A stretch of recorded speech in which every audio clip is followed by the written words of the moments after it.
Management management क्या होता है, मैनेजमेंट का क्या कार्य है हमने पढ़ लिया है।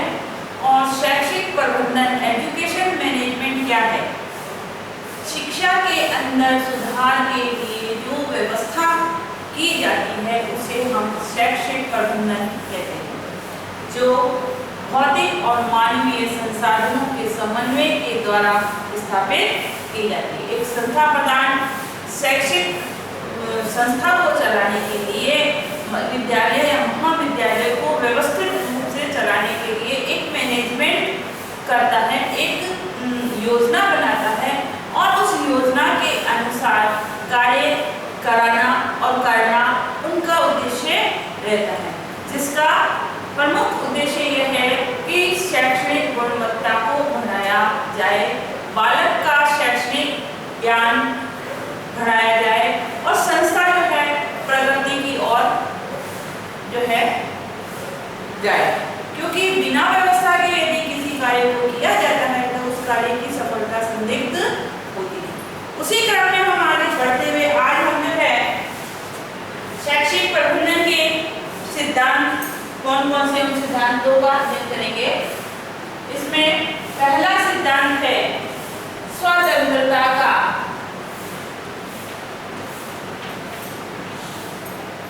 सिद्धांत।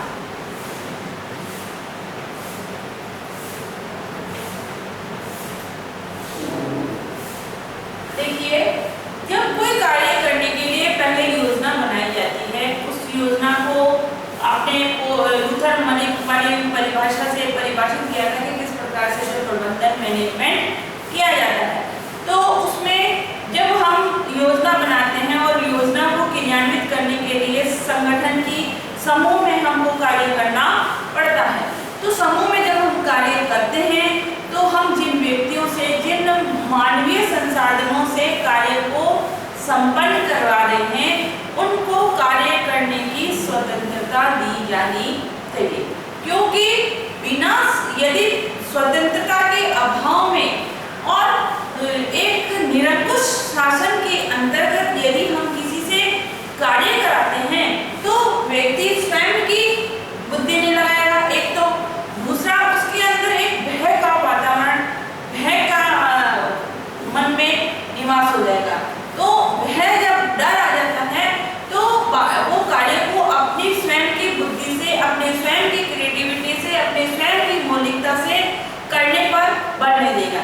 जैसा अधिकारी ने कहा है वैसा उसको वो करने पे जोर देगा, चाहे वो उसका परिणाम सही हो चाहे गलत हो, उसमें वो स्वयं की कोई बुद्धि नहीं लगाएगा।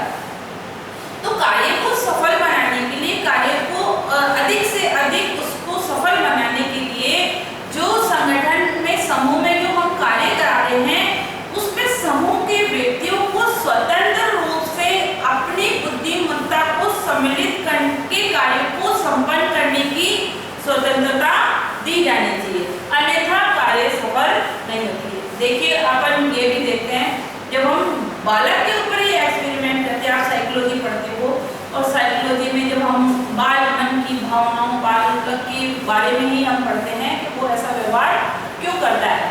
तो उसमें जब हम बालक को स्वतंत्र रूप से कोई कार्य करने के लिए देते हैं कि बालक बेटा इसमें आप अपनी स्वयं, आपको ये कार्य करना है, अब ये कार्य आपको कैसे करना है और कैसे मैनेज करना है, तो उसमें वो स्वयं की बुद्धि लगाता है, अपनी स्वयं की क्रिएटिविटी दिखाने की कोशिश करता है।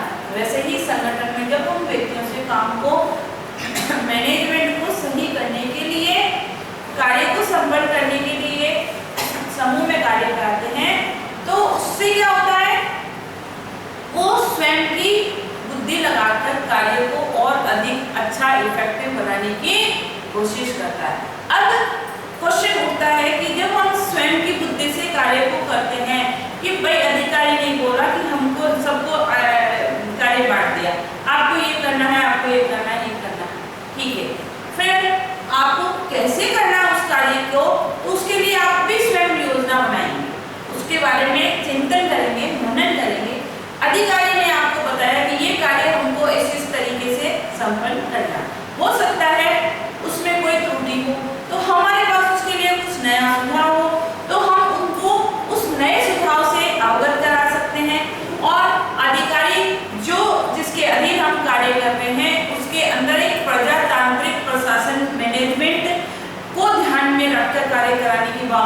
चाहिए, ना कि एक जो है तानाशाही वाली कि हम आई एम राइट। तो आई एम राइट जब हम अधिकारी, प्रशासनिक अधिकारी के मन में ये भाव जब आ जाता है तो वो अपने अधीन कार्य करने वालों के हर कार्य में जो है कमी निकालेगा, या वो अपनी बुद्धि से कुछ करने की कोशिश करेगा तो उसमें वो कमी निकालेगा, उसको डांटेगा, उसको दंड दिया जाएगा। तो आगे से इन फ्यूचर में वो अपना दिमाग ही नहीं लगाएगा और जैसा वो अधिकारी कहेगा वैसा ही वो करता चला जाएगा। इसका दुष्परिणाम ये होता है, इसका प्रभाव ये दिखाई देता है कि कार्य की जो सफलता है उसमें सिर्फ अधिकारी वर्ग का ही मस्तिष्क काम करता है। अधीन कर्मचारियों का मस्तिष्क, वो कोई जो काम कर रहे हैं वो बुद्धि से विहीन नहीं है, वह भी बुद्धि लेके आए हैं, तो उनकी बुद्धि का भी हमको समुचित उपयोग करना है। इसके लिए जो है स्वतंत्रता का सिद्धांत इसमें प्रमुख भूमिका निभाता है, जिसमें संगठन में जो व्यक्ति कार्य कर रहे हैं या जो अपने अधीन कार्य कर रहे हैं उन व्यक्तियों को एक बार पूर्ण स्वतंत्रता दी जाए ताकि उनका प्रेजेंटेशन, उनकी मौलिकता, उनकी क्रिएटिविटी हमको उस कार्य में नजर आए। फिर उसमें यदि कोई कमी नजर आती है तो हम सुधार के रूप में सुधारात्मक रवैया अपनाते हुए अपने सजेशन के रूप में हम उसको सुधार करवा सकते हैं, जिससे जो अधीन कर्मचारी कार्य कर रहे हैं उनके मन में भी एक उत्साह बना रहता है, कार्य को करने की लगन बनी रहती है और वो कार्य को सही ढंग से करने की कोशिश करता है। पहला सिद्धांत इसका ये है। दूसरा है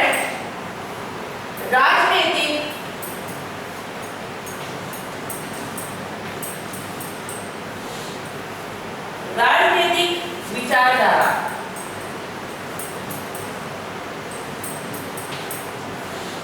राजनीतिक विचारधारा से तात्पर्य यह है कि हम लोकतंत्र में प्रजातांत्रिक देश के नागरिक हैं और प्रजातंत्र ये सिखाता है कि हमें लोक हित में कार्य करना है, जनता का, जनता के लिए, जनता के द्वारा।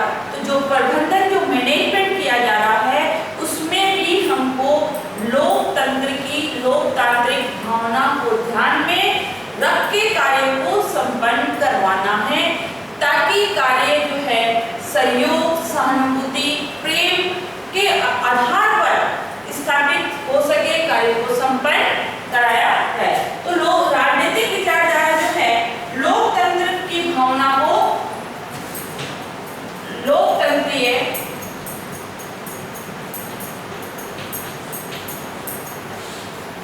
कार्य प्रणाली के आधार पर, कार्य प्रणाली के आधार पर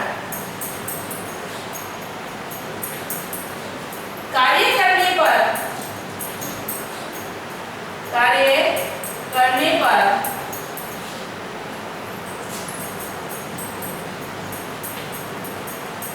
बल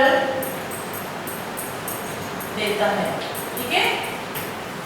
तीसरा है समानता।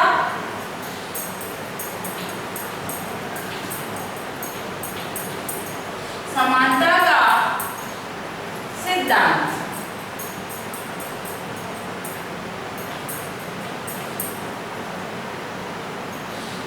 समानता के सिद्धांत से तात्पर्य है कि अधिकारी वर्ग जो कार्य का मैनेजमेंट कर रहा है हर व्यक्ति को समान दृष्टिकोण से देखे, किसी को के साथ कोई भेदभाव की भावना नहीं है।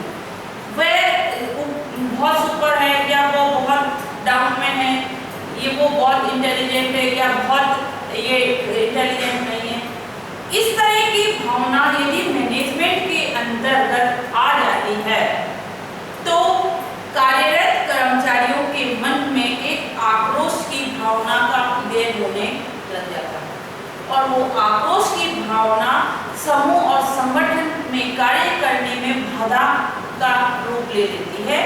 वह संगठन में जब व्यक्ति कार्य करते हैं तो उनमें एक सहयोगात्मक भावना जो होती है वो भावना लुप्त होती जाती है। उसका दुष्परिणाम हमारे कार्य पर हमारे मैनेजमेंट पर, हमारे प्रबंधन पर स्पष्ट रूप से दिखाई देता है।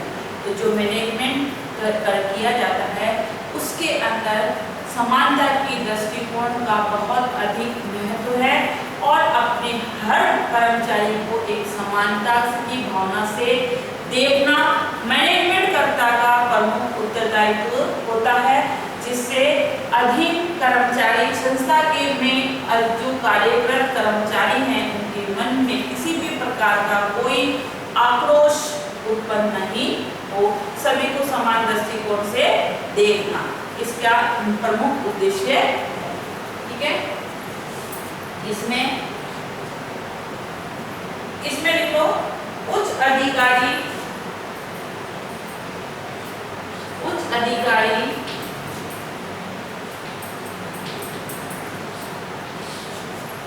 अपने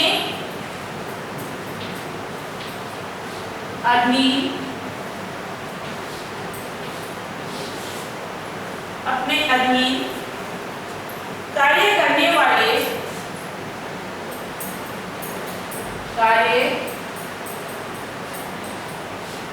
करने वाले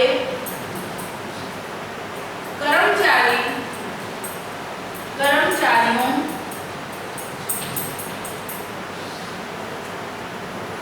को हीन न समझकर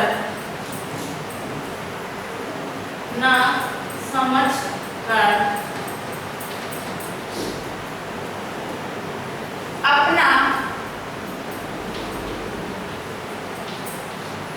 सहयोगी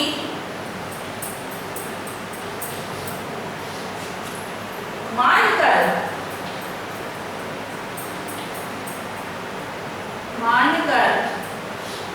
कार्य करवाए।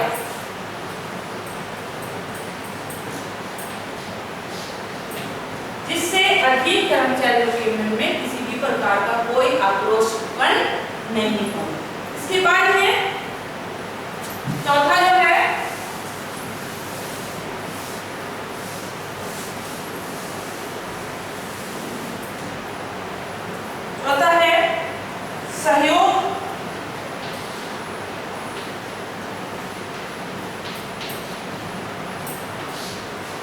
सहयोग का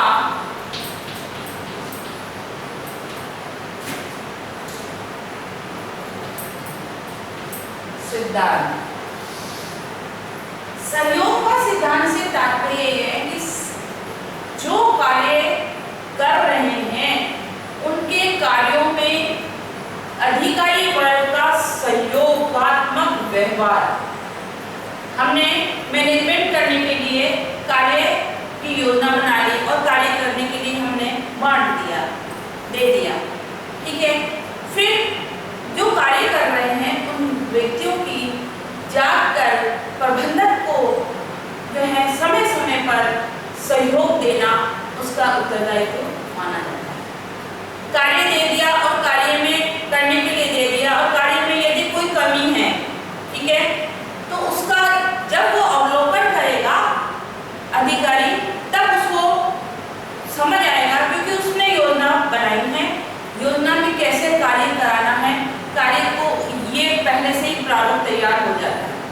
तो जो अधीन कर्मचारी हैं यदि उनके कार्य में कोई त्रुटि नजर आ रही है तो जो त्रुटि है उस त्रुटि को सुधारात्मक रवैया अपनाते हुए, सहयोगात्मक रवैया अपनाते हुए कार्य को सुधार कराना है, न कि गलती के लिए हम उसको दंड दिया जाए। यदि दंड का प्रावधान से ही सुधार की अपेक्षा की जाती है तो उसमें सुधार जो होता है वो स्थायी नहीं होता, क्योंकि भय के आधार पर डर से काम बिगड़ता है, काम सुधरता नहीं है। तो हमको काम में सुधार लाना है, तो जो सुधार लाना है उसके लिए हमको सहयोगात्मक प्रवृत्ति जो है प्रबंधक के मन में होनी चाहिए, ना कि दंडात्मक प्रवृत्ति होनी चाहिए। दंड के आधार पर कार्य में सुधार की अपेक्षा कभी नहीं की जा सकती और खास तौर पर प्रबंधक को क्योंकि हमको कार्य को, अपनी योजना को सफल बनाना है। सफल बनाने के लिए हमारा जो व्यवहार है वो सहयोगात्मक होना अनिवार्य है। नहीं तो जो है कार्य करने वाले के मन में एक भय आ जाता है और भय के कारण जो है, डर के कारण वो कार्य को डेफिनेट बिगड़ ही जाता है। तो जो व्यवहार है वो सहयोगात्मक होना चाहिए। तो देखो प्रशासनिक सफलता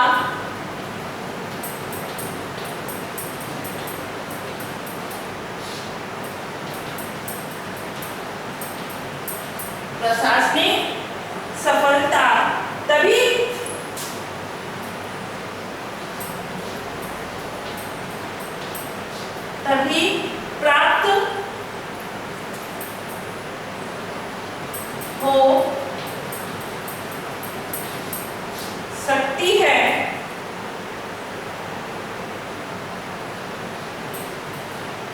जब सभी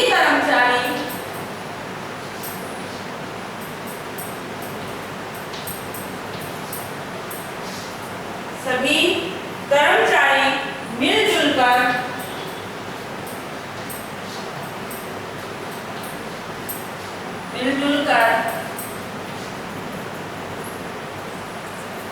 सहयोग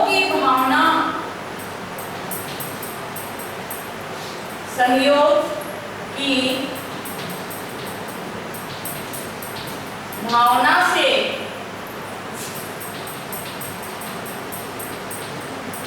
कार्य करें।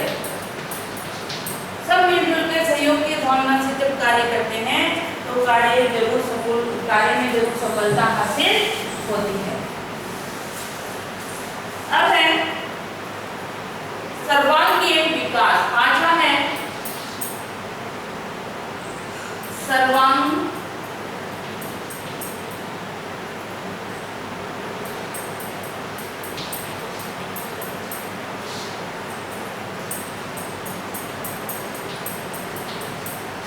विकास का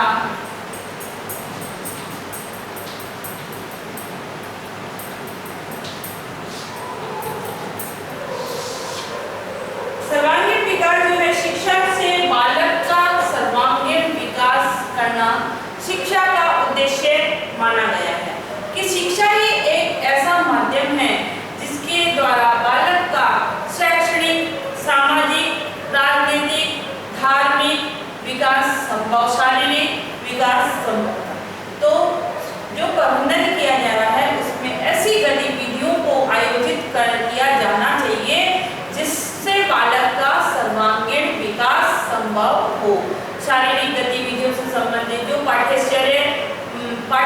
सहगामी क्रियाएं हैं, वह सहगामी क्रियाओं का एकमात्र उद्देश्य यही है कि बालक का नैतिक, सामाजिक और शारीरिक विकास उसके द्वारा संभव हो। इसी के लिए जो है पाठ्यक्रम के अंतर्गत विभिन्न प्रकार की जो है गतिविधियां आयोजित कराई जाती हैं। तो इसमें भी जो विकास जो है, सर्वांगीण विकास तभी होगा जब बालक जो है इन सब गतिविधियों में जो है भाग लेगा।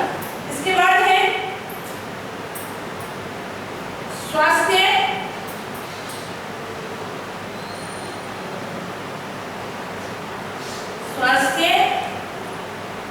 और योग्यता का विकास। वही जो गतिविधियां हैं उन्हीं के माध्यम से बालक के स्वास्थ्य को जो है बढ़ाया जाता है, उसकी शारीरिक गतिविधियों को बढ़ाया जा सकता है। इस प्रकार से शैक्षिक प्रबंधन जो है कि ये सिद्धांत बताए हैं। इन सिद्धांतों को मानते हुए एक अधिकारी को, एक प्रबंधक को जो है शैक्षणिक प्रबंधन करना अनिवार्य होता है, जिससे जो है कार्य की सफलता संभव होती है। अब है प्रबंधन की आवश्यकता। ठीक है, प्रबंधन की आवश्यकता क्यों होती है? प्रबंधन की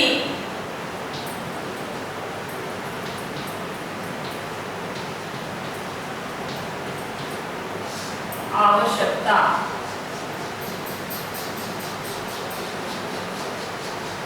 बिना प्रबंधन के यदि करते हैं तो कार्य की सफलता जो है सही जितनी जो मिलनी चाहिए वह नहीं होती। इसके लिए मैनेजमेंट करना पड़ता है। तो प्रबंधन की आवश्यकता में पहला है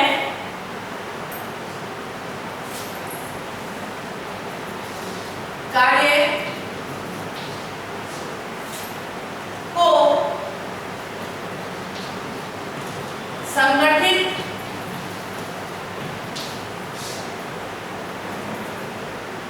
करने, संगठित रूप से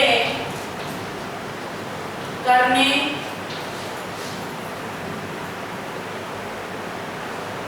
की भावना। जब हम संगठन में किसी कार्य को करते हैं बहुत सारे समूह में, क्योंकि प्रबंधन का बताया था कि सेवा करना है, संगठन में कार्य को संपन्न कराना। तो प्रबंधन जब करेंगे तो कार्य को संगठित रूप से कार्य बहुत सारे व्यक्तियों से का सहयोग लेके हम कार्य को सफल बनाने की कोशिश करेंगे ताकि जो कार्य है सुचारू रूप से चल सके। दूसरा है मानवीय एवं भौतिक संसाधनों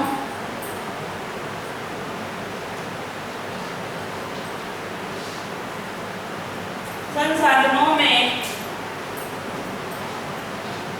समन्वय,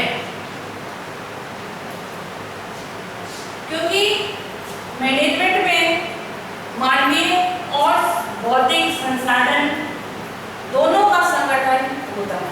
मानवीय संसाधन बहुत भरपूर है और भौतिक संसाधन नहीं है, तो किसके द्वारा किन साधनों से कार्य को संपन्न कराएंगे। बिना साधन के कार्य संभव नहीं होता है। तो साधन सुविधाएं पर्याप्त होने पर कार्य समुचित होता है।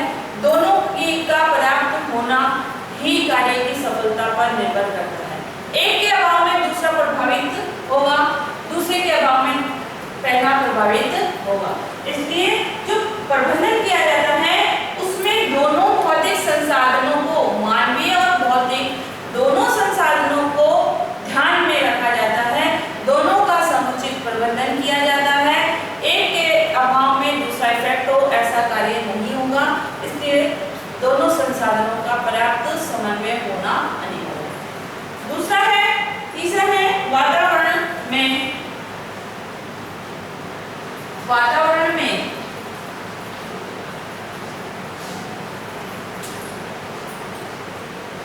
संतुलन।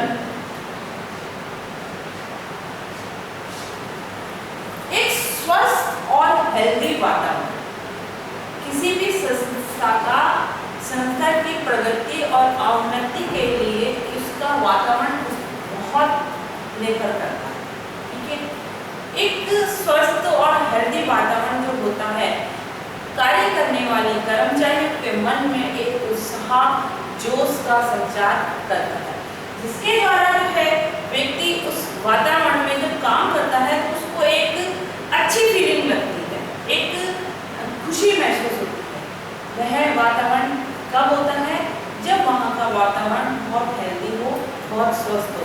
और स्वस्थ और हेल्दी से तात्पर्य यह है कि जिस संस्था में हम कार्य कर रहे हैं उस संस्था में हमारा एक वर्चस्व हो, हमारी फीलिंग्स का एक वर्चस्व हो, हमारे बारे में कुछ सोचा जाए।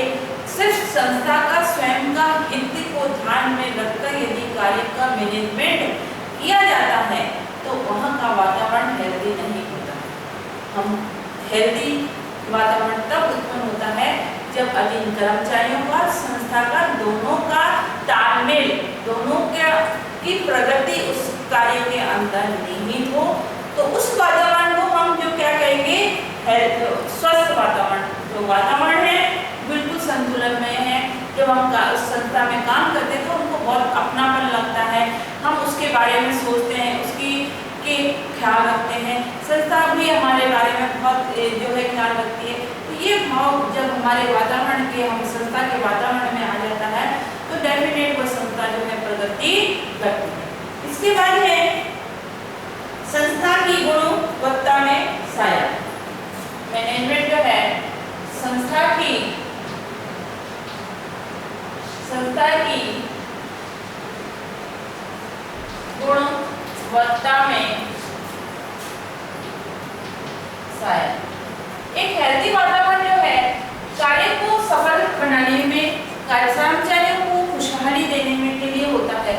तो जो प्रबंधन किया जा रहा है वो संस्था की गुणवत्ता को बढ़ा रहा है। संस्था की गुणवत्ता से मतलब है उसकी प्रगति के लिए मैनेजमेंट किया जा रहा है। तो मैनेजमेंट की आवश्यकता जो है क्या क्यों होती है? कार्य को संगठित करने में, मानवीय भौतिक संसाधनों का समुचित समन्वय करने के लिए, वातावरण को संतुलन प्रदान करने के लिए और संस्था की गुणवत्ता को बढ़ाने के लिए। इस प्रकार से जो है आपने शैक्षिक प्रबंधन के सिद्धांत और आवश्यकता आज हमने इसका अध्ययन कर लिया है और इसी से संबंधित आपको गृह कार्य का प्रश्न दिया जा रहा है।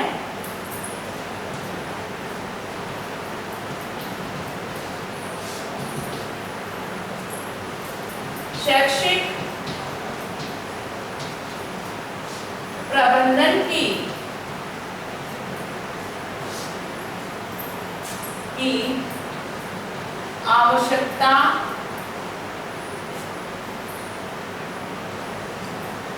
आवश्यकता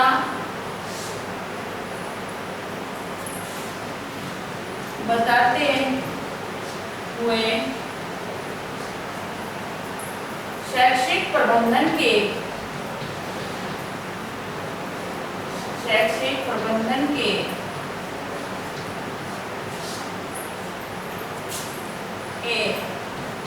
सिद्धांत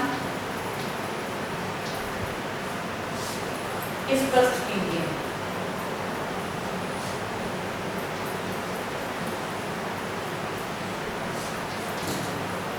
साथ ही घर में रहिए, सुरक्षित रहिए, अपने आप को कोरोना से बचाते रहिए।